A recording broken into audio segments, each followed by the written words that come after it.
Нямате идея колко много го настройвах телефона, как да се позиционира и така. И за кратко време ми отне тази идея с лампата, където да има някаква естетика малко. Пък тъмън в тон с тематиката на видеото, където ще си показва моята вечерна рутина. И тъй като съм самичка вкъщи, любимото ми време, особено когато е вечер и съм сама, ми е супер. Много обичам да съм сама. Така, не знам, имам чувството, че абсолютно всичко мога да правя. Тя мама е на някакъв концерт в античния театър. Тъй като реших може би вчера или днес да снимам това видео и така, понеже и е време на моята коса да се освежи, да я изкъпя и така и така. И приятно гледане!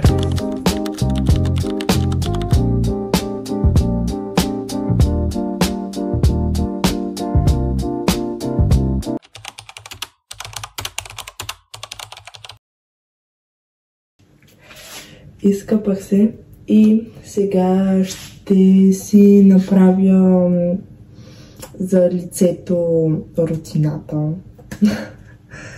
И ще започнем с този измиващ гел. Аз съм го показвала и в един друг влог за рождения ми ден.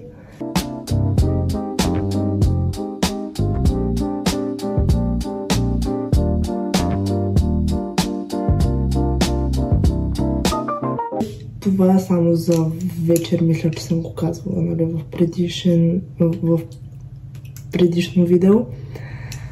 Е серум.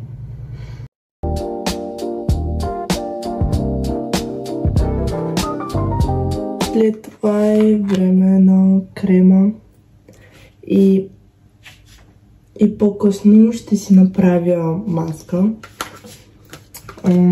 Аз преди това видео сега, което правя, ще кача едно друго, което го обработвам. И то може би е направено преди седмица. Да, преди седмица е направено,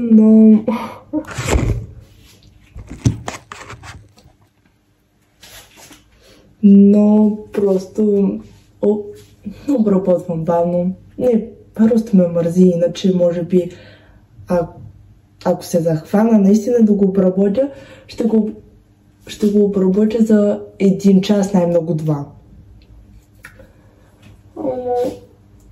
Мързи ме, това е.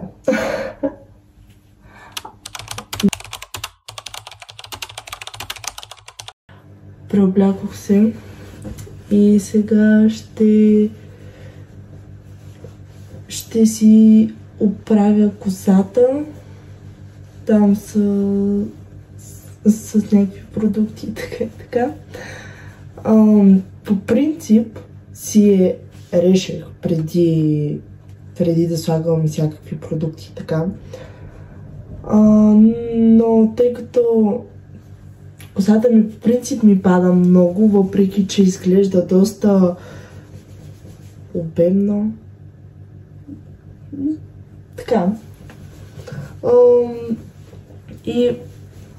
И мисля, че мога да пробвам и без да си я реша сега косата мокра, а докато изсъхне повечко и после когато изсъхне, аз си един вид си я правя на вълни, обаче не си я правя с маша или там някакви неща.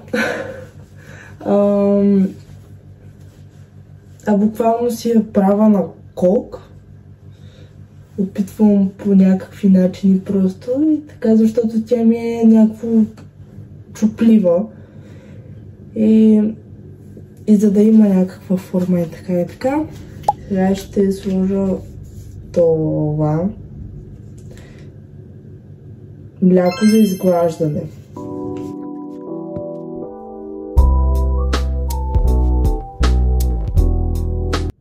за косопада си взех това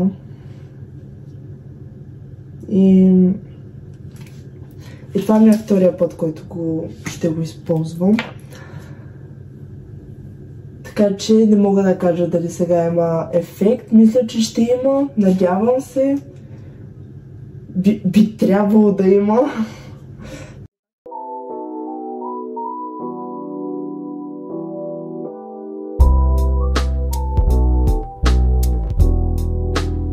Ето от този балсам си слагам. Между другото на Пантен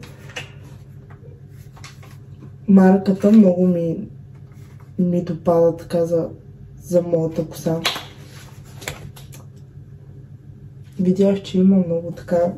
Става много хубавичка. Дойде и този момент, където ще си сложа маска. Тъй като много ми харесаха тези маски. В предното видео пробвахме тази с ваяна с ягода и аз даже си взех две. И си взех и с въглен. И сега смятам да пробвам с въглена. Има и още, може би още 3 вида. Още 2-3. Ама тя другия път. Реших от тук нататък всяка седмица по една маска.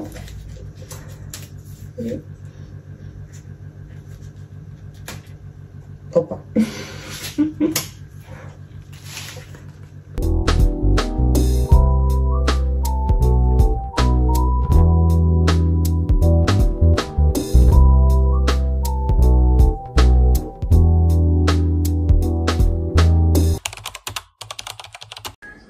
Сега си пуснах да гледам къщата на инфлуенсърите. Епизод 13, буквално.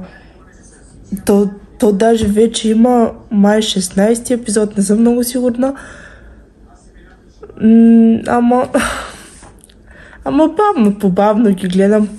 Просто имам там и други неща да си гледам. Не знам.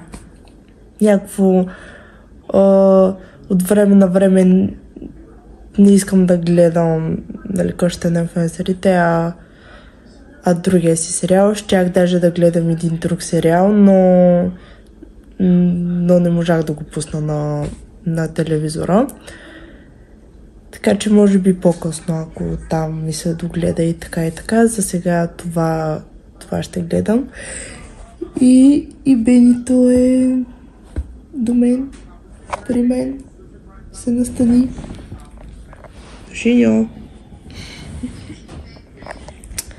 И ще се включа, когато си махам маската и си дооправям косата, защото мисля чак тогава там да си направя кока, защото там да изсъхне още. Трябва и още време и така. Мина време. Така че я свалям. Буквално лъщя. Не падай! Не падай!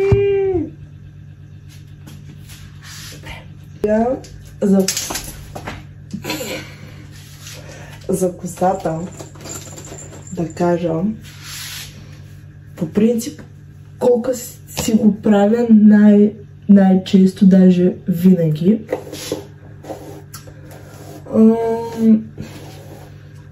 С ластик.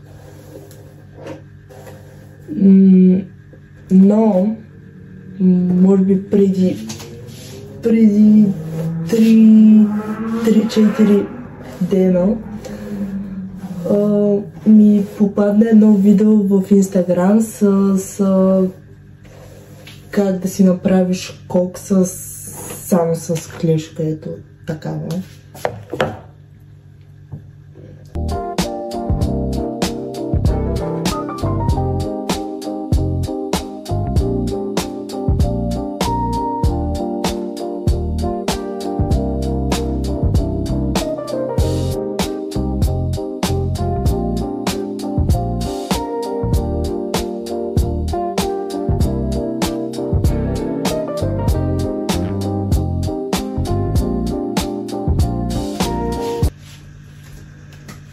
И по принцип това може би ми е третия път, който си го правя и си го правя малко по-нагоре първите 2 пъти, но и така е добре. Ще завърша този влог и това беше моята рутина. Кратка, симпличка. Ще се радвам, ако се абонирате за канала, харесате видеото и да коментирате коя част от видеото ви е харесало най-много и кое ви е било интересно. И ще се видим с вас в следващото видео. Чао!